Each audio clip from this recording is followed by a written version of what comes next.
everyone. The time has come for me to make my 2025 NBA playoff predictions. So we're going to get started right away with the Western Conference, and I'm going to take the Warriors over the Grizzlies. I think this is a fairly uncontroversial opinion. The Warriors have the better coach. They're more experienced. I'm never going to count Steph Curry out in the playoffs, so I think that's an easy pick. I'm also going to take the Kings over the Mavericks. The Mavericks have been in free fall since, well, we all know what they did. And, I just don't trust a team that fired their coach at this point in the season, right? It's just no for me. So I think both of these picks are pretty easy for me. It gets a little more interesting over in the East. I like the Magic. I like what they're building. But I think I like the Hawks better in a best of one. I could be convinced either way for this game, but I'm leaning Hawks right now. So Hawks it is, and I'll take the Bulls over the Heat because the Heat suck.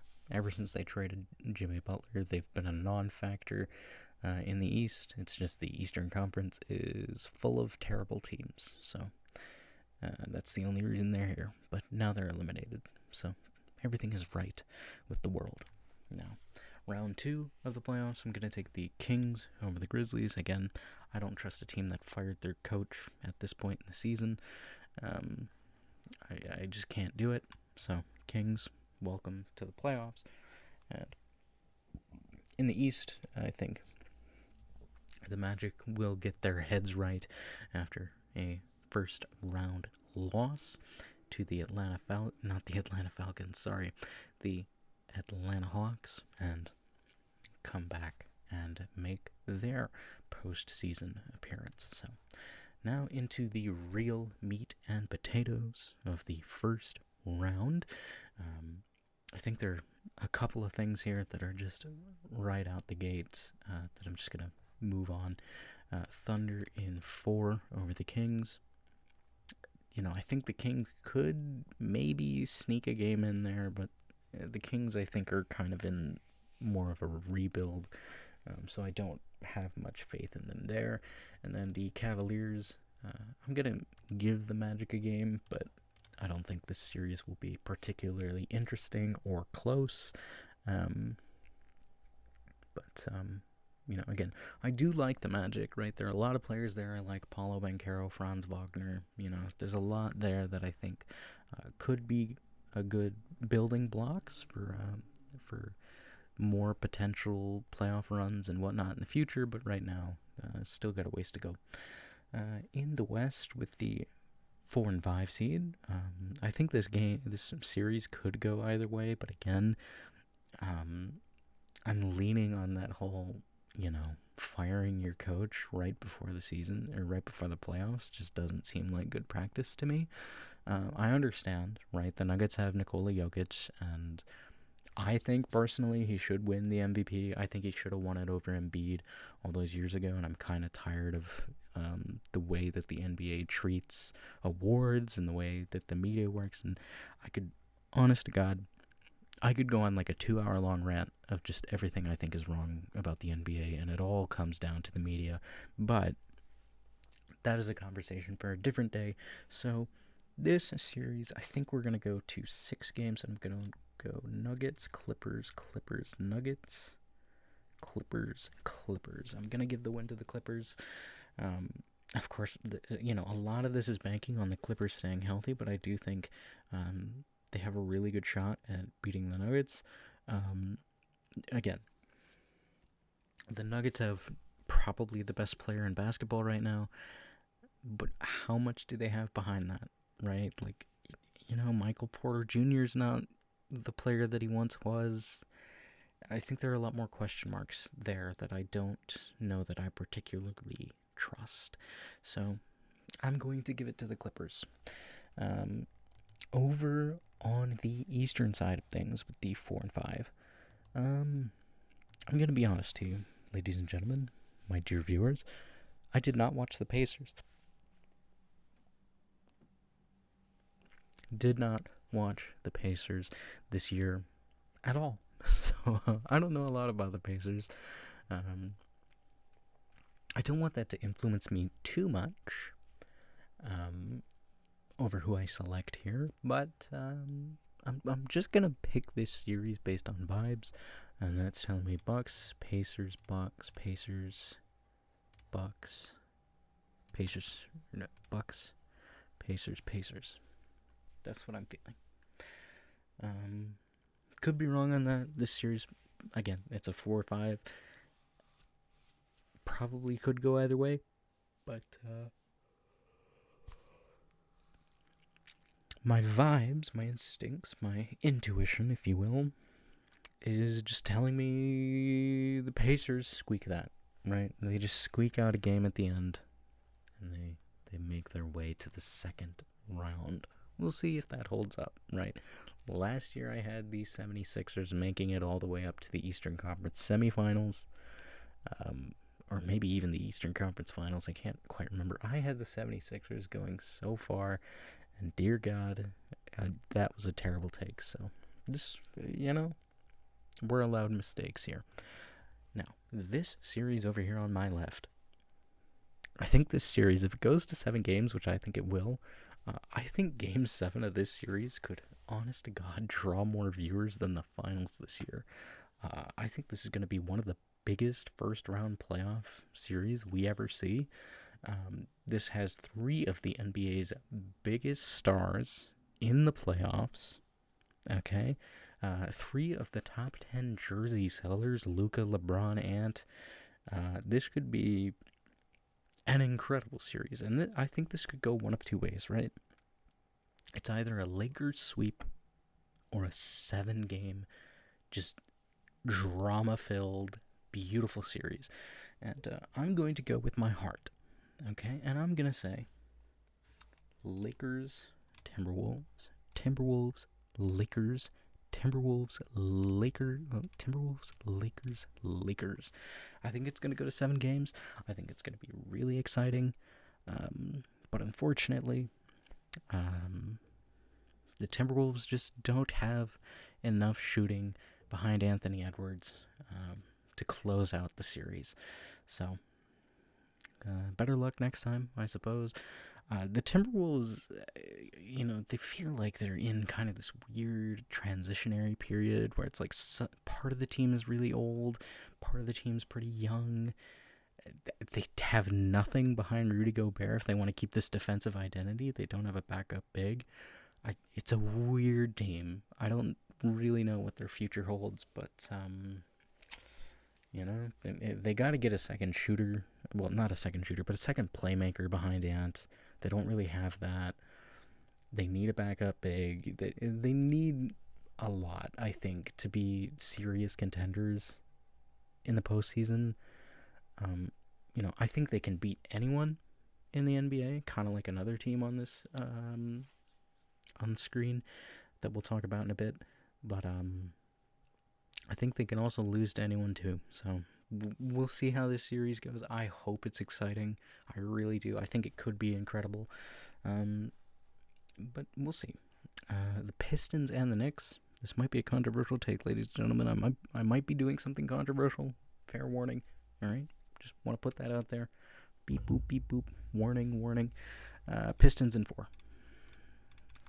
Pistons in 4. The Knicks, I think, are the biggest frauds here. I don't know if the Knicks have beaten a single team above 500 this year. The Knicks are not a good team. If the Knicks played in the Western Conference, I don't think they'd make the 12 seed, dude. I don't trust the Knicks at all. I love Karl Anthony Towns. Karl Anthony Towns is one of my favorite players in the league. I think he's incredible. I've been watching him since he played at Kentucky, and I hope the best for the guy. But I just don't trust the Knicks in the playoffs at all. What defense do they have? It's just there's a lot of questions I have about the Knicks going into the playoffs, and I like what Detroit is building. I like Jaden Ivey. I like Cade Cunningham. I like the Thompson twins, of course. We'll talk about Amin Thompson in a minute, but I like what the Pistons are building. I don't know that they're, quite ready to make a deep playoff push, but I think they can beat the Knicks. So, Pistons in 4. Now, the Rockets versus the Warriors. The Rockets are a lot like the Pistons for me. They're a young team. They got a lot of players I'm a big fan of. Alperen Sengun, Amin Thompson. I can't remember the name of the third guy there right now, but I like the Rockets. I like what they're building. I think this could be a series where, they come in and they make a statement. They say, you know what, we're here and, you got to watch out for us. And I think that could be big for them, right? That could be huge, especially because it's the Warriors, right? That's a very storied franchise in the last 20 years. It's hard for me to say, for sure that they'd beat the Warriors because it is the Warriors, but I'm going to go Warriors, Rockets, Rockets, Rockets, Warriors, Rockets. I think I am going to give them just, that slight edge. Again, it's really hard to say that this is what will happen, but this is what I want to happen, right? This is my version of an exciting playoffs, and that's what's more important. We're not really hyper-focused on, immense realism, right? Like, I think that gets kind of boring. But I think this would be a lot of fun to see a team like the Rockets make a statement in the first round and, just build that culture and get something going there. Because, again, there's a lot of guys I like on the Rockets. I don't want to seem, too biased there, but you know what? Who cares, right? This is my list. If you're going to complain. The Rockets are good, right? What can I say? Celtics Hawks, I think pretty easily I can just gentleman sweep this. I don't think the Hawks have the defense to keep up with the Celtics. And I feel like they're always first round exits. So, keeping tradition, I guess, with the Atlanta Hawks.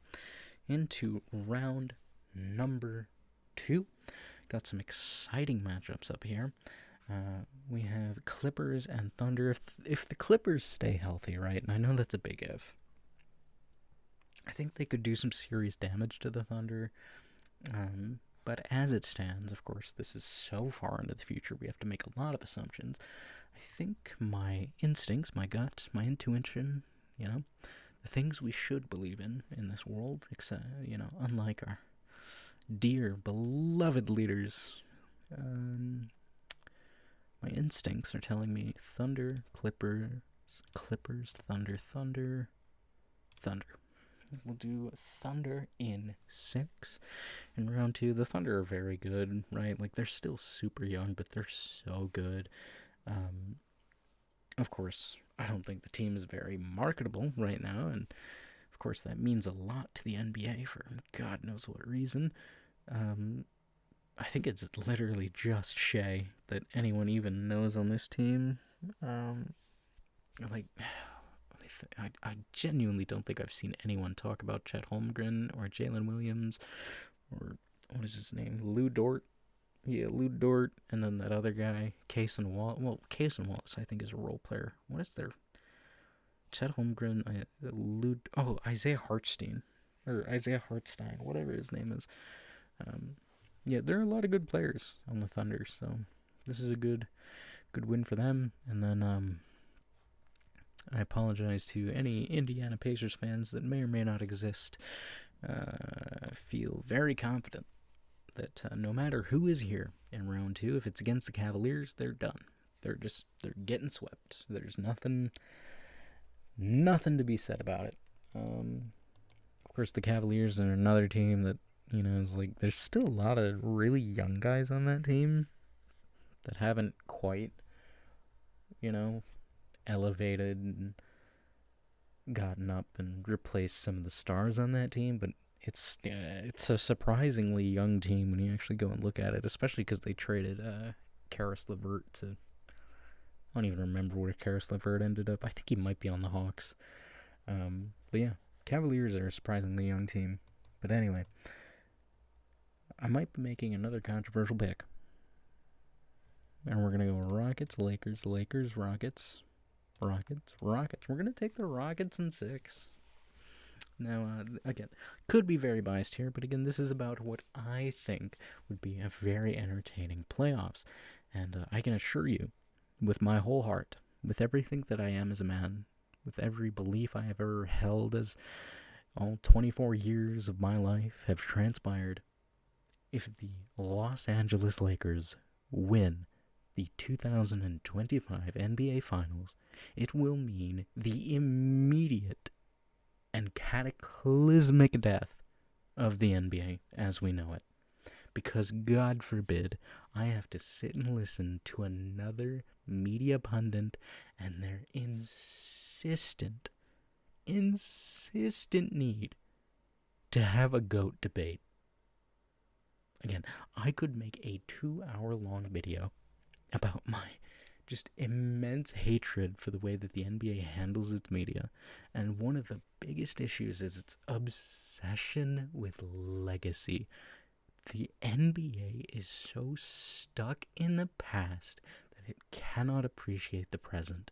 I get it, right? I understand. LeBron James has been in the NBA nearly as long as I have been alive. Okay? I get it. He is the greatest basketball player of all time. I don't need to hear it for the 1000th time. I don't need to hear the caveats or the asterisks or the, oh, well, he can't really be the GOAT because yada, yada, yada. I don't care. I have had enough. For the love of God, get this man out of the playoffs. I don't want to see him. I may be in the minority in this. I am probably in the minority in this. I get the hype around a Luka and LeBron combo in the playoffs. I get it. It's very exciting. I don't want to hear about it ever again. In fact, I hope this series convinces LeBron to finally retire. Because I think retirement by LeBron James will be good for everyone. I think it would genuinely save the NBA if LeBron James, after this playoff series, came out and said, you know what? I've had a great career. I'm a first ballot Hall of Famer. I have lived up to every expectation that was given to me at such a young age. And I am stepping away from the game of basketball. Congratulations, LeBron. Thank you for saving the NBA. That would be beautiful.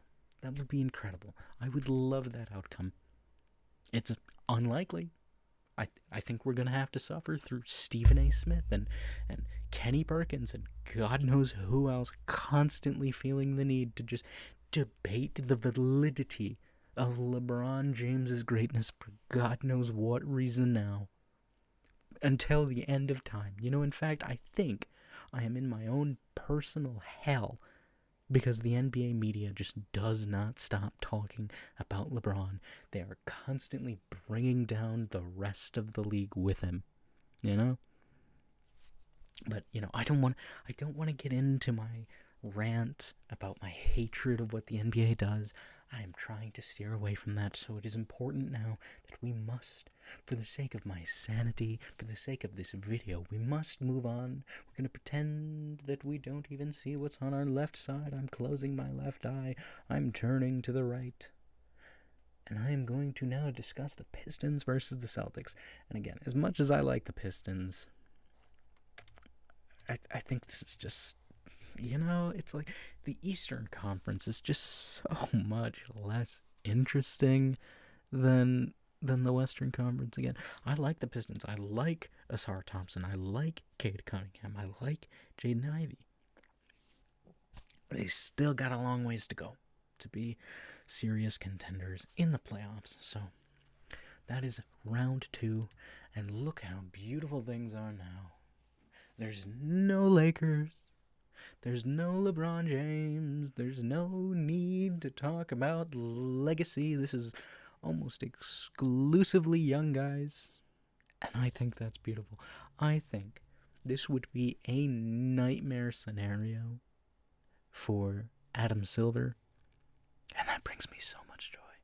It brings me immense self-gratitude that Adam Silver might possibly, just just on the off chance he might find this incredibly disgusting, that brings me joy. But anyway, this is a beautiful sight to behold. And again, as much as I like the Rockets, I don't know, how well they match up with the OKC Thunder, but I think this goes to 6 games. So Thunder, Rockets, Thunder. A lot of home series wins, right? That's a pretty boring way to go about the playoffs, but we see it happen a lot. So Thunder over the Rockets in 6 games in the Eastern Conference. This, I think, will probably be the more exciting series of these two. And again, I know it's kind of boring to have the 1 and 2 seeds here, but that's just how this bracket fell. So I'm going to go Cavaliers, Celtics, Celtics, Cavaliers. We're going to go all the way to 7 because I love Game 7s.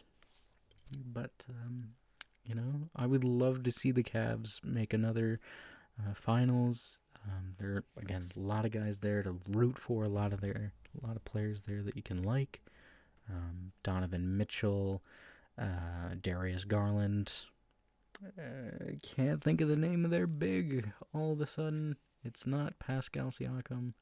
It's not OG Anunoby. Who am I thinking of? I know he's like...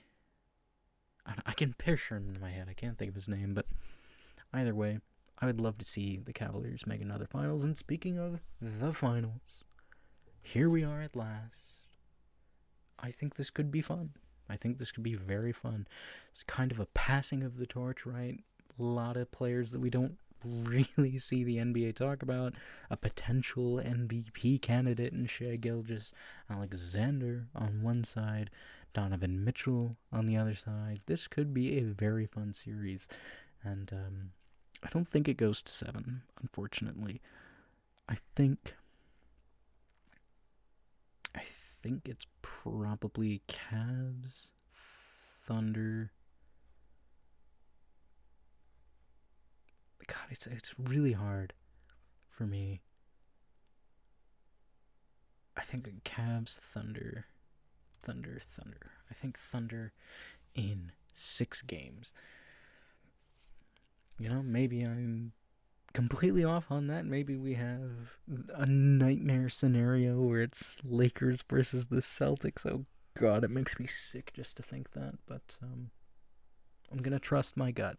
I'm gonna have faith, and I'm gonna manifest a scenario where we have something more like this, because I think this is way more exciting than Lakers Celtics. So this is the final bracket. You can see it right here. We have the Kings making it out of the play-in, the Warriors making it out of the play-in, where are they? The Hawks making it out of the play-in, and where are they? Orlando Magic making it out of the play-in. And then you can see the Cavs make it all the way, the Thunder make it all the way, the Rockets have an exciting upset and knock off the Lakers.